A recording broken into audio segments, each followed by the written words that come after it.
일제 때 이제 친일 봅시다.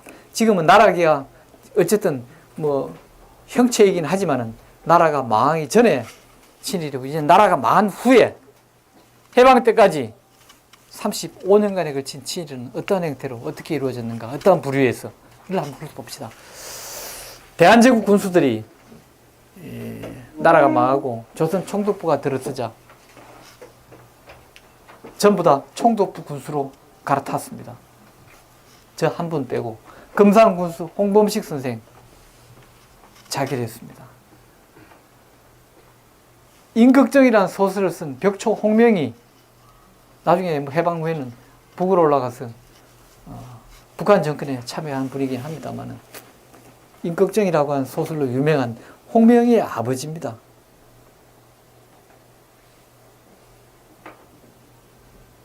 자, 친일이죠? 군수들 다 친일파죠.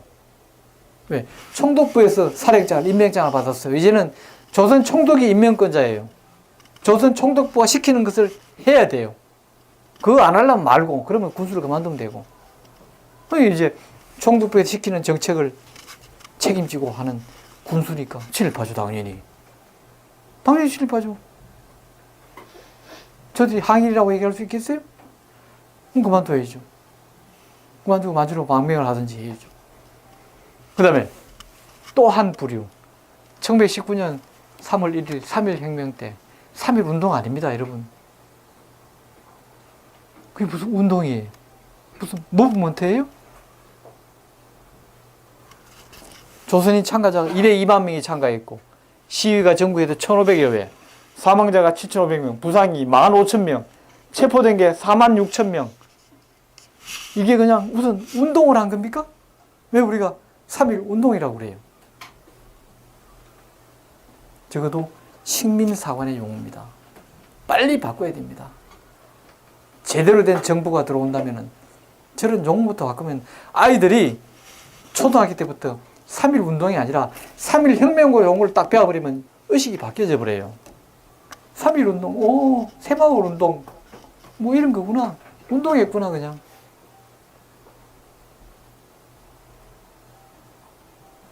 동학도 동학난하고 동학농민전쟁하고는 어감이 다르죠. 다르죠. 임진왜란도 적절한 표현이 아닙니다. 그것도 마찬가지입니다. 임진년에 외놈이 난을 일으켰어요? 무슨 소리예요? 7년 동안 난을 일으켰어요? 임진 조일 전쟁이라고 불러야 됩니다. 조선과 일본에. 당연하지 않습니까, 여러분? 임진 조일 전쟁. 당연히 이렇게 불러야 됩니다. 병자 수호 조약이 아닙니다. 병자 불평등 조약입니다. 우리한테는 이로운 조약이 한 항목도 없어요. 이때 이완용은 자기 돈으로 삐라를 만들어야지 뿌립니다. 동포여 자제하라. 전 민족이 흰옷을 입고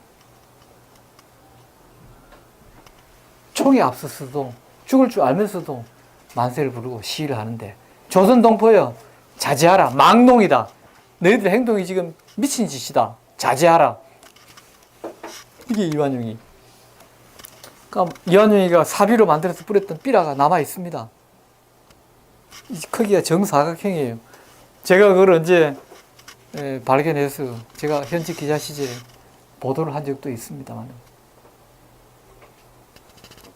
그 다음에 이건 좀 뒤에 일이긴 합니다만은, 민원식이라는 사람은 1930년대 후반에 미나미 총독이라는 사람을 찾아가서, 총독 각하, 우리 조선어를 좀 전폐시켜 주십시오.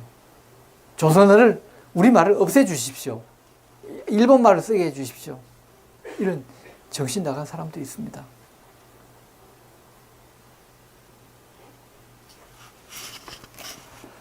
민족 대표 34명 중에서도 변절자가 3명이나 있습니다. 최리는 천도교 대표입니다. 정춘수와 박희도는 기독교 대표입니다. 최리는 중추원 참의, 매일신보. 매일신보는 당시 총독부 기관지입니다. 총독부 기관지는 3개가 있었어요. 매일신보는 한글판, 영문판은 경성일보, 일어판은. 그 다음에 영문판은 더 서울프레스. 이 3개의 기관지를 갖고 있었는데, 가장 그래도 부수가 많고 영향력이 있던 것은 역시 조선인을 상대로 한 매일신보였죠. 매일신보 사장까지 했습니다. 나중에 이 최린이 반민특위에 끌려와서 재판정에 피고석에 앉았습니다. 그때 재판관이 물었죠. 피고는 민족 대표로서 어떻게 이 자리에 와서 앉아 있는가? 할 말 있으면 해보라. 이렇게 할 때 이렇게 얘기합니다. 최리는 기록이 남아있는 얘기입니다. 즉, 왜 친일파가 되었느냐라고 묻자. 나라가 망한 뒤에 나에게는 3가지 길이 있었다. 하나는 순국하는 길, 죽는 길, 나라를 따라 죽는 길. 또 하나는 해외로 망명하는 길. 나머지 하나는 일제에 협력하는 길. 그런데 나는 노모가 계셔서, 즉 늙은 어머니가 있어서 죽을 수도 없고 망명할 수도 없었다. 물론 최린 같은 사람들이 젊어서 공부하고 살던 그 시기는 아직까지 유학의 잔재가 남아있던 시대이긴 합니다. 유학은 충과 효를 강조합니다. 충만 강조하진 않아요. 아까 이인영도 전쟁하다가 아버지 장례식 가는 거 보세요. 요만큼은 이해해 줘야 돼요. 그 시대에는 또 그런 시대적인 환경이 있었어요. 우리가 보면 얼빠진 사람이죠. 전쟁하다가 그 사람은 가서 3년간 심요살해합니다. 아버지 묘 옆에서 3년간 움막 지어놓고 아침으로 곡하고. 그 시대를, 모든 시대를 다 이해할 것은 아니지만 모든 시대가 다 핑계나 구실이 되는 것은 아니면, 변명의 구실이 되는 건 아니지만, 그러나 또 감안해 줘야 될 부분은 있다. 그러나 그렇다면 최린 같은 사람은 민족 대표가 될 자격은 없었다, 이런 얘기죠. 그냥 효자라고도 할 수 있겠죠. 그렇지만 민족 대표가 될 까면 안 되는 인물이었다. 우리가 이렇게 평가를 해야 되겠죠. 최린이 늙은 어머니 때문에 따라 죽지도 못하고 해외로 부모를 집에 어머니를 집에 두고 해외로 못 나간다는 거, 그 자체를 비난만 할 수는 없어요. 나쁜 짓은 아니니까. 그런데 그거는 그냥 그러면 그 정도 인물밖에 안 되는 거죠. 까미. 여러분 이해하시겠어요? 이해하시겠어요? 무슨 말인지? 까미 그 정도밖에 안 되는 인물.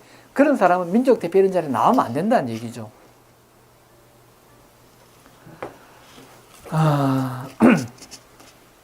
중추원 참의. 중추원 참의는 실권이 있는 자리는 아닙니다. 총독 자문기구입니다. 중추원이라는 자리는. 아주 저기서 인사를 하거나 정책을 막 좌지우지하는 건 아니에요. 그러나 총독의 자문이라고 하는 저런 기구의 성격상 중추원 참의를 할 때는 대단히, 친일파들이 본다면 대단히 명예로운 자리입니다. 돈 주고 못 사는 자리입니다. 실권은 없지만 명예로운 자리 있잖아요. 가끔, 그죠? 아주 명예로운 자리. 그죠? 실권은 없지만은.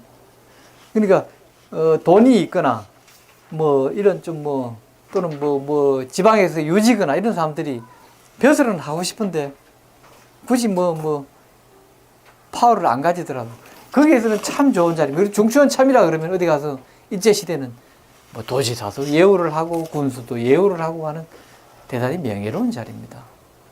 친일파들의 입장에서 본다면, 우리가 보면 친일파지만, 그래서 저런 자들, 일제는 저들을 이제 포섭합니다. 이제 고등문관 시험, 일제 때 일제 기관의 각 하부 조직, 도청, 군청 또는 그에 관련된 기관, 이런 단체에서 총독부를 정점으로 해서 일제 침략 정책을, 식민 정책을 펴나가는 중추 세력들, 핵심 세력들이죠. 친일 관료들, 조선 엘리트들. 저들은 고등문관 시험을 통해서 이제 군수로, 군청이나 또는 총독부의 각 하부 기관에서, 저 사람들은 정책을 결정하는 사람들이에요. 파워로서는 중추원 참의보다 훨씬 높아요. 군수 한 사람이.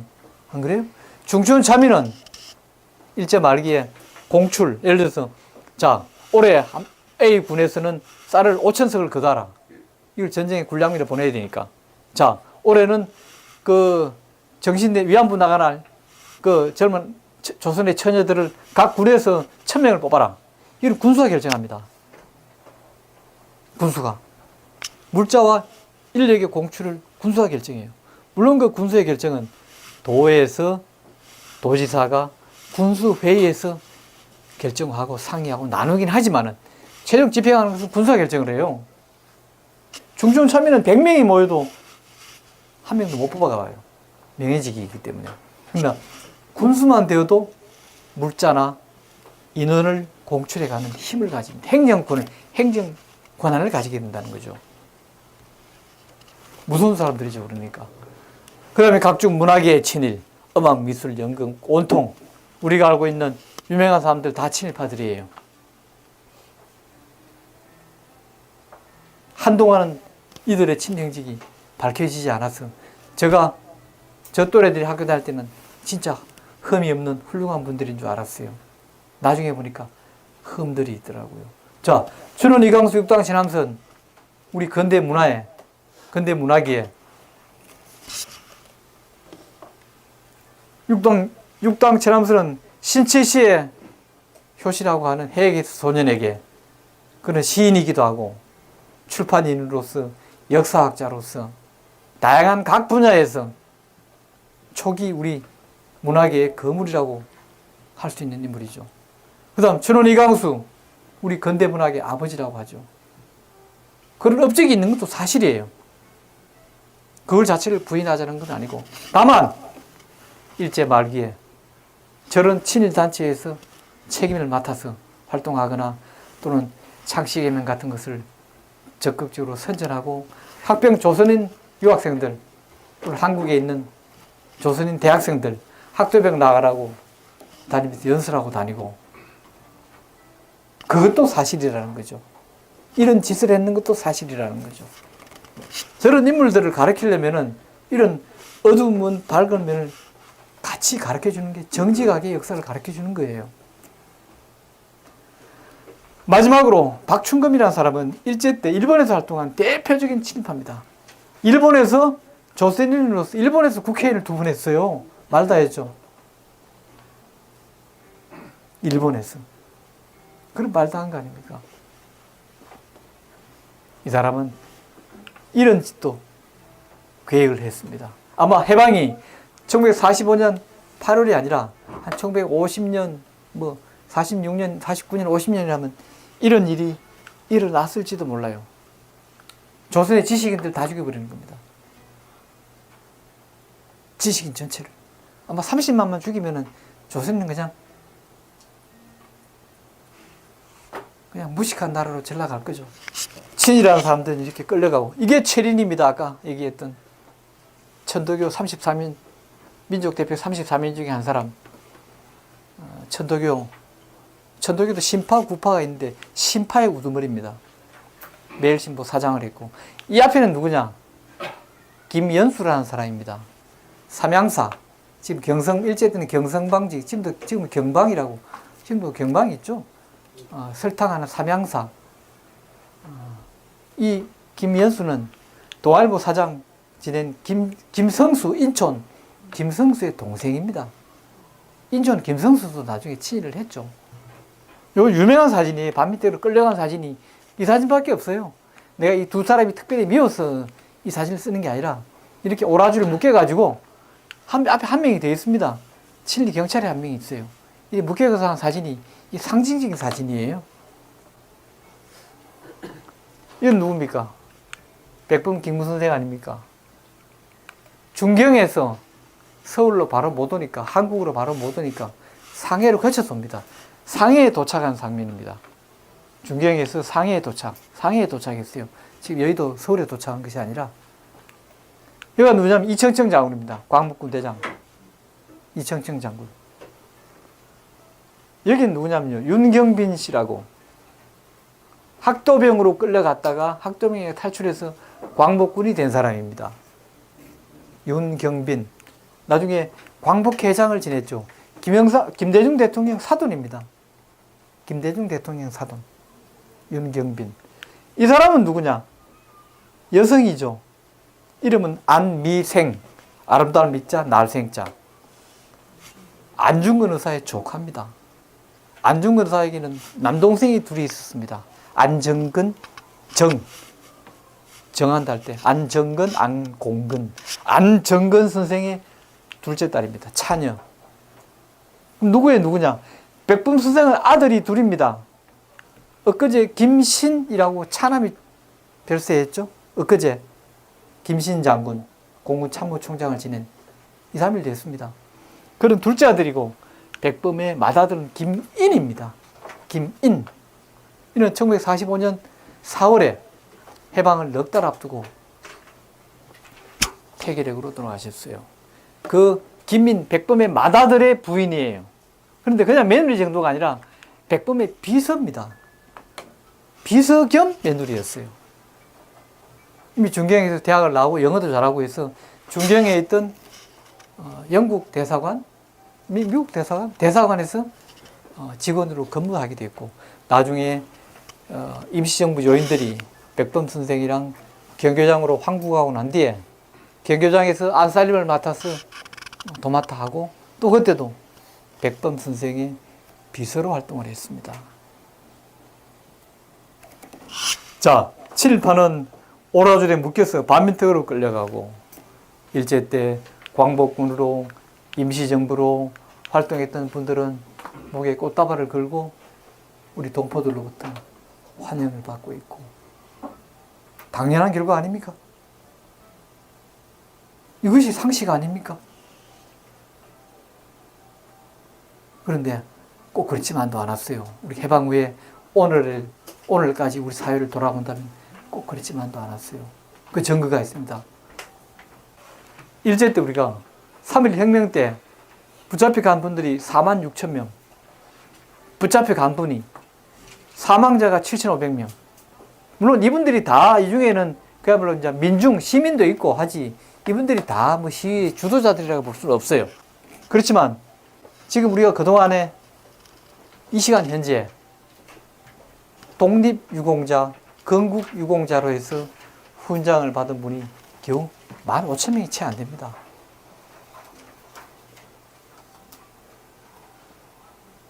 일제 35년간 지속적으로 우리는 국내외에서 우리 선조들은 항일투쟁을 해왔거든요.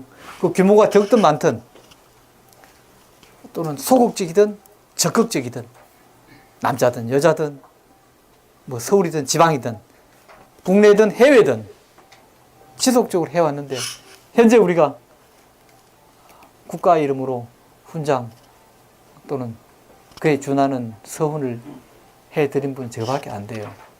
저는 절대 적다고 생각합니다. 훈장을 많이 주는 것이 꼭 능사냐 하면 그건 아니고, 훈장을 많이 준다고 어디 민족 정신이 고양되고 그건 아니지만은, 제대로 우리가 저분들에 대해서 지금 조명하거나 또는 국가 예의를 다하지 못했다. 특히 이념의 문제로 해방 후에 올라가신 분들, 북으로, 이런 분들에 대해서 국가가 이념의 잣대를 들이대서 서운하지 않은 것도 우리가 이제는 풀어야 될 과제다. 예를 들어서 1926년 광주 학생의거 때 대표적인 사람이 광주 고보에 다니던 장재성이라는 사람입니다. 장재성. 그 여동생은 장매성입니다. 그는 광주 여고에 다녔죠.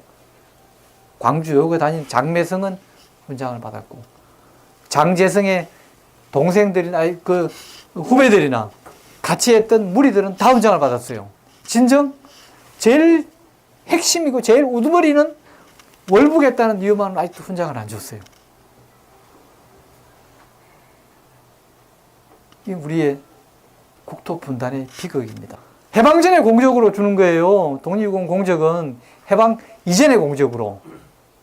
또 친일도 해방 이전의 친일로 비난하는 거고.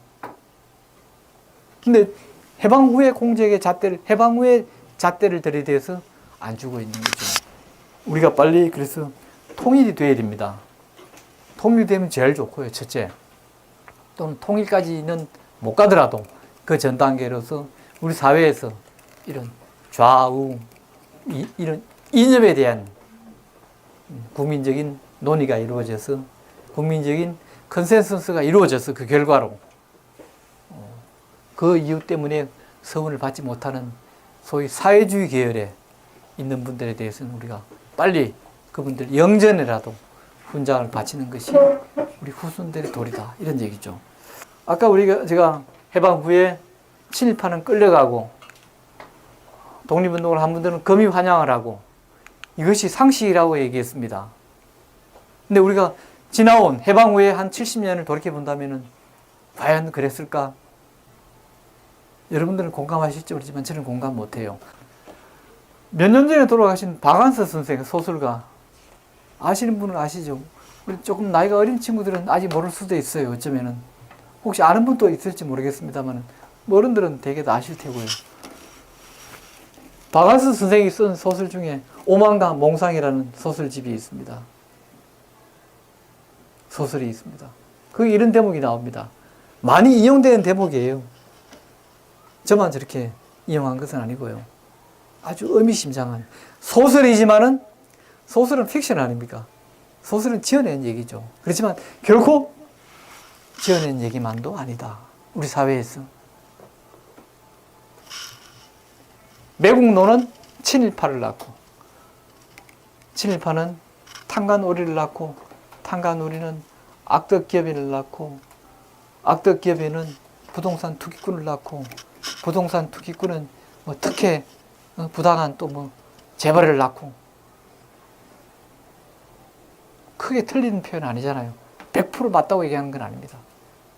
또 반대로 동학군은 독립투사를 낳고 독립투사는 해방 후에 수위를 낳고 수위는 도배장이를 낳고 도배장이는 염장이를 낳고 사람 죽으면 관에 넣기 전에 염을 하죠. 실제로 독립운동가 후손 중에 염장이가 있었습니다. 염장이가 실제로 있었습니다. 저 수위는요, 독립운동가 후손 중에 은행에 수위를 한 사람이 들어있었습니다. 사실은 이 박안서 선생이 이거 쓸 때는요, 자기가 그냥 흙으로 지어낸 것이 아니라 독립운동가 후손들 중에서 어렵게 사는 분들의 한 몇 가지 직업을 뽑아내서 이렇게 지은 겁니다. 표현한 겁니다. 이게 다 실제로 있었습니다.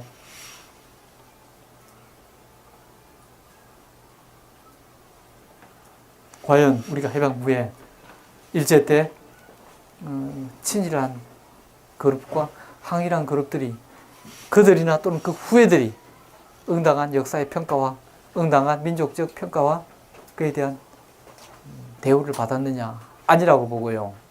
예를 들어서 초대 국방부 장관은 이범석 장군입니다. 초대 국방부 장관 이범석 장군은 국무총리와 국방부 장관을 겸했습니다. 그 이후부터 역대 국방부 장관, 육군 참모총장, 합참의장 단 한 명도 광복군 출신이 없습니다. 전부 일본군 출신, 만주군 출신들이 광복군 출신들을 제쳐두고 국방부 장관, 육군 참모총장, 합참의장 군 하나만 친다면 과연 이게 해방 후 우리 민족이 상식적으로 납득할 만한 또 상식적으로 제대로 된 역사를 지내왔느냐, 우리 민족이 그런 역사를 주도해 왔느냐라고 볼 때는 동의하기 어려운 구석이 참 많다. 지금에 와서도 친일 문제가 우리 사회에 이슈가 되는 것은 바로 이런 그 맥락에 있다. 이렇게 보는 거죠. 오늘 제가 말씀드린 것은 아주 저의 독창적이거나 새로운 이론을 말씀드린 건 아니고요. 우리가 지금 다 알만한 일이기도 하지만 친일과 항일을 다시 한번 생각해보는 그런 시간이었다. 이렇게 생각하고 오늘 제 시간을 마칠까 합니다. 여러분 경청해 주셔서 감사합니다.